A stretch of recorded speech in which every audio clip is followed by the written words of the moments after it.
Welcome to Justice for All.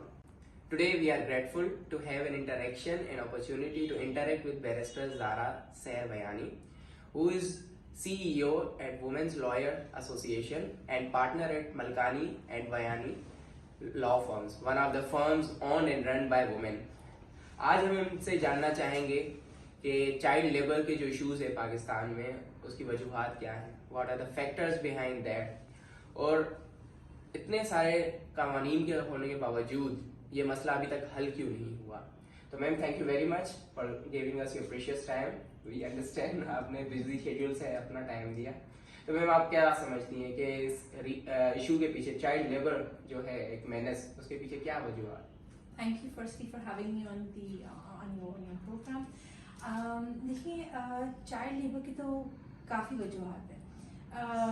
we had the act in 2017, then उसके बाद हमारी amendment act भी आई। But अगर आप if you just look around us हमारे मुआशरे में आप देखेंगे इतने सारे छोटे बच्चे होते हैं जिनको रखा जाता है, जिनके वालिदैन कहते हैं कि प्लीज़ इनसे काम करवा लें, कम सैलरी पर करवा लें काम, या employers don't have an issue with hiring young children. जब तक ये सारा माइंडसेट चेंज नहीं होगा, जब तक अवेयरनेस नहीं बढ़ेगी, nothing's gonna happen. हमारे लॉज इतने ज़्यादा हैं regarding children that if you look at specially in our province, the province of Sindh, कि आप अगर from child education to child employment to thalassemia to to corporal punishment to education before, there's so, and also to child marriages. तो इतने सारे कवानीन तो हैं, लेकिन मसला ये आता है कि उसकी कोई इम्प्लीमेंटेशन नहीं है, कोई अवेयरनेस नहीं है। अगर हम अपने विलेजेस में जाके नहीं बताएंगे, हमारे जो स्लम्स हैं, हमारी मेजर सिटीज़ में भी जाके नहीं बताएंगे, क्योंकि अगर आप देखते हैं लेबर की अकॉर्डेंस में, when you look at the employers of certain sectors, अगर वो खुद नहीं करेंगे, वो खुद बच्चों का ख्याल नहीं करेंगे, एक्सप्लॉइट नहीं करेंगे, then how can you expect anybody else to know. अच्छा ma'am, Article 25A of the Constitution, which compels government to provide free and compulsory education to all the boys from age 5 to 16. Yes. तो इसकी implementation क्यों नहीं होती हमारे पास? एक तो कहा जाता है कि poverty is the prime reason, लेकिन उसके बावजूद जब आप खुद एक बुनियादी हक है आपका, फंडामेंटल राइट है आपका, तो गवर्नमेंट को ये मतलब इंश्योर कराना चाहिए कि कैसे इसको इम्प्लीमेंट किया जाए, कैसे जो बच्चे हैं इस उम्र के बीच में 5 से 16 साल की उम्र में, उनको स्कूल्स में कैसे हम एडमिट करें। देखिए, वही बात होती है कि when we talk about organizations, right, अगर सेवा चिल्ड्रन फाउंडेशन जैसे हो गया और काफ़ी ज़्यादा ऑर्गेनाइजेशंस हैं who actually look at education for children. हमारे पहले स्ट्रीट स्कूल्स थे जो ब्रिज के नीचे, specially under the Gizri bridge and under this Clifton bridge के अंडर स्कूल्स थे जो this run for 3 hours 4 hours, लोग डोनेट भी करते थे उन स्कूल्स को।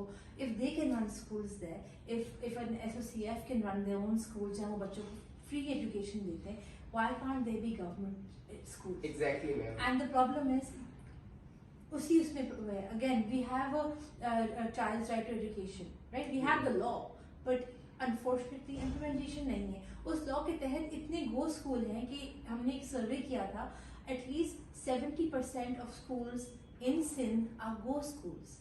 तो जब वो वहाँ जाते हैं तो उनकी गवर्नमेंट से जितनी भी स्टाइपेंड है वो तो ले रहे होते हैं, लेकिन ना टीचर है, ना स्टूडेंट्स है, कोई भी नहीं है वहाँ पर।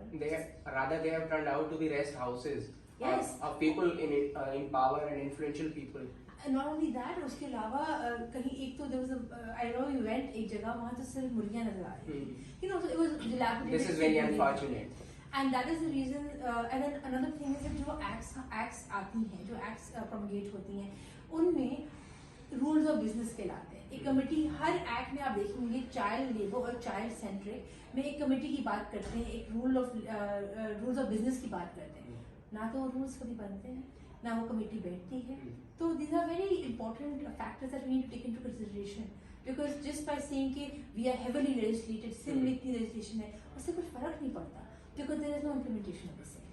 मैम, बात खाली सिंध की भी नहीं, क्योंकि अगर हम रावलपिंडी का जो वाकया हुआ था जोहरा शाह का, एक 8-year woman domestic worker, she was killed for just freeing the parents.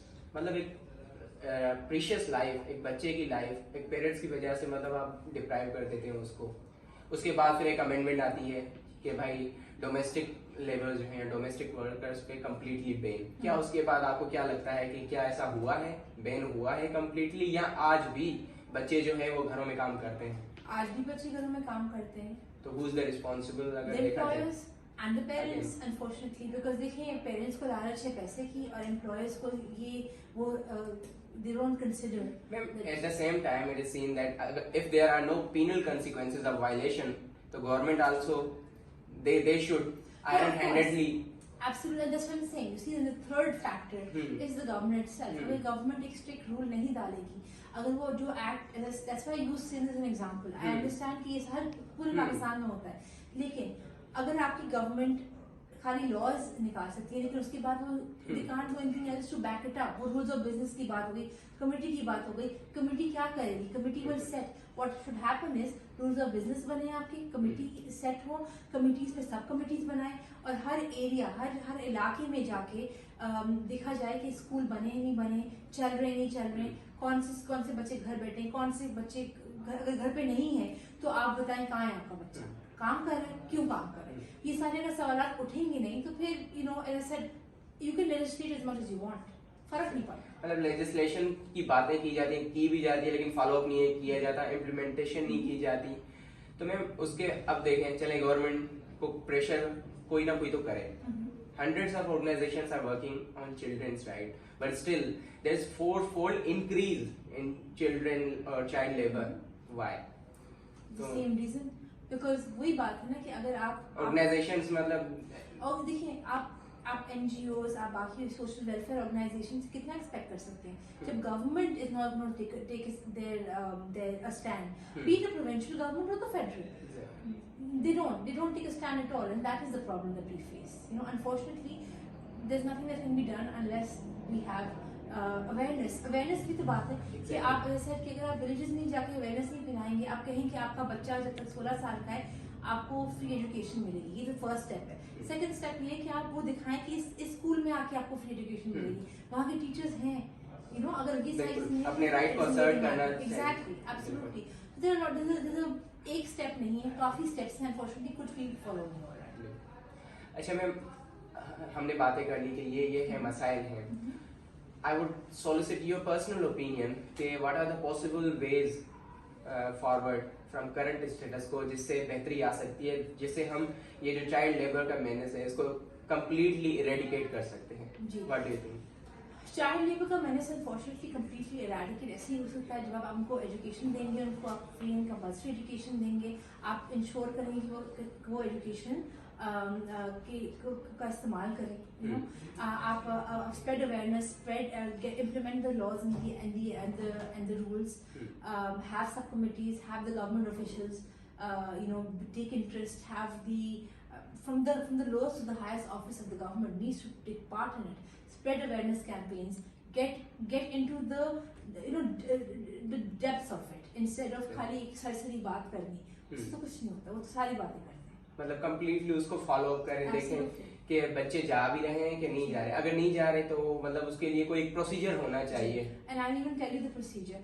अगर हम whenever a child is born, अगर उस वक्त आप उनका CNIC बना लें, उससे 2-3 चीजें मैं आपको बताऊंगी कि इसके फवायद कितने हैं।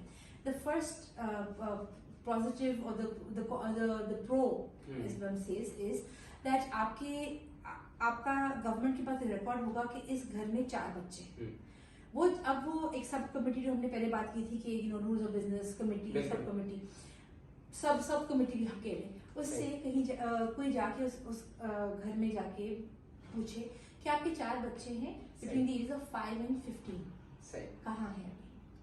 रैंडम आप जाके इन्वेस्टिगेट करें, random you show up randomly at the house, you know, और आप बोलें कि अच्छा तो इसका तो CNIC है, दैट मींस ये बच्चा है आपके घर में, बिल्कुल कहाँ है?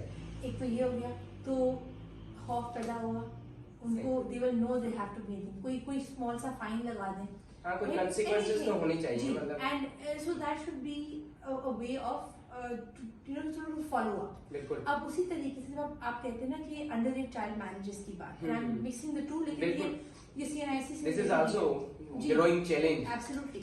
अगर आपका CNIC है when you are born, that CNIC can later on be used to show a निकाह ख्वाह. ठीक है? आप रजिस्ट्रेशन तो बहुत बात की बात होती है, जो निकाह पढ़वाते हैं they should be held accountable कि वो बच्चे या बच्ची की CNIC देखें और उसको कि वो उसकी एज क्या है. Right? Now when we talk about one thing is कि वो कहते हैं जाली CNICs बन जाती हैं everything. अब तो वो बायोमेट्रिक्स होते हैं, अब तो वेरिफिकेशन होती है, तो why not, you know? Ma'am, in this regard, I guess there is law apart from nikah khwa, but all those attendees who are attending child marriage, they could also be held responsible for this. Absolutely. लेकिन again सवाल ये पैदा होता है कि क्या इसकी implementation है, penal consequences हैं, क्या ऐसे हमारे पास हैं केसेस के हाँ डर पैदा हो क्या यार नहीं करनी, अटेंड ही नहीं करनी. जी देखिए बात होती है एक और मसला ये भी स्पेशली चाइल्ड मैरिजेस का ये है कि reporting. People don't want to report. अगर वालिदैन ने कहा है कि अपनी मर्जी से अपनी बच्ची की शादी कर रहे हैं तो फिर क्यों क्यों रिपोर्ट करेंगे. Similar with force conversion marriages, some parents are involved. जब पेरेंट्स इन्वॉल्व होंगे तो फिर आप किसको क्या कह सकते हैं. Your parents are your legal guardians technically, right? And if they are your legal guardians, you are in their custody, वो आपकी शादी करवा रहे हैं, तो फिर आप कहाँ जाएं अनलेस वो बच्चा या बच्ची खुद जाके रिपोर्ट करवाए या उनके में इतनी हिम्मत आए, उनको अगर अवेयरनेस हो कि वो अपने बलबूते पे खड़े होकर कहें कि देखिए मेरे साथ गलत हुआ है. कौन करेगा report? So as I said legislation आप जितनी भी निकाल लें, जितनी भी हमारी however much we say that we are for the rights, we stand, हमारे वकील हैं, बहुत सारे वकील हैं जो खड़े होते हैं, जो कहते हैं कि हम सोशल वेलफेयर की तरफ हम करते हैं, तो दोनों केसेस होते हैं. चाइल्ड प्रोटेक्शन अथॉरिटी है हमारी, but unfortunately now I will say one thing दो, जो अगेन थोड़ा सा हटके बट चिल्ड्रन के टॉपिक पर है, कि हम बेगरी की बात करते हैं. Child beggary, we have there is a number called 1121. उसमें क्या है कि आप you can call if you see child beggar on the road, you can call that number. Even if for example आपको कोई बच्ची या बच्चा मिलता है, जैसे आज हमारे साथ एक वाकया हुआ था कि एक बच्ची भाग के आई थी because she felt that her uncle was being harassing her, sexually harassing her. तो she came to one of my friends houses. वहाँ से हमने 1121 कॉल किया, वो अब काम नहीं कर रही हेल्पलाइन फॉर सम रीजन. तो हमने एक और ऑल्टरनेटिव नंबर लिया, चाइल्ड प्रोटेक्शन अथॉरिटी को बताया, वो आए पुलिस के साथ, उन्होंने बच्चे को उठा के एक सेफ हाउस में रख दिया. अब वहाँ भी इशू है कि हमारे पास एक बहुत कम सेफ हाउसेज है. एक SOCF का है, वो that's not government run, that is charitable organization. फिर तो बहुत सारी अंसार बर्नी ट्रस्ट, सारे बर्नी ट्रस्ट एक्सेट्रा. लेकिन अगर हम बात करें गवर्नमेंट के इदारों की या ऐसे सेफ हाउसेज की, तो बहुत कम है. पनाहगाह बहुत कम है. शांति नगर एक बहुत प्रोमिनेंट है स्पेशली सिंध में, लेकिन उसमें क्या मसला है, a child who is under the age of 7 cannot be taken to Shanti Nagar. So then what happens then? Changes की भी जरूरत है, मतलब एग्जैक्टली. हमारे जितने भी शेल्टर्स हैं वो सारे shelters social welfare organisations and charitable NGOs run them. तो गवर्नमेंट का रोल क्या है यहाँ पर इसमें? गवर्नमेंट तो बिल्कुल भी मतलब नजर ही नहीं आ रही कहीं. Exactly. So that is the problem also. Thank you ma'am, thank you very much for your time. Thank you. You are absolutely welcome.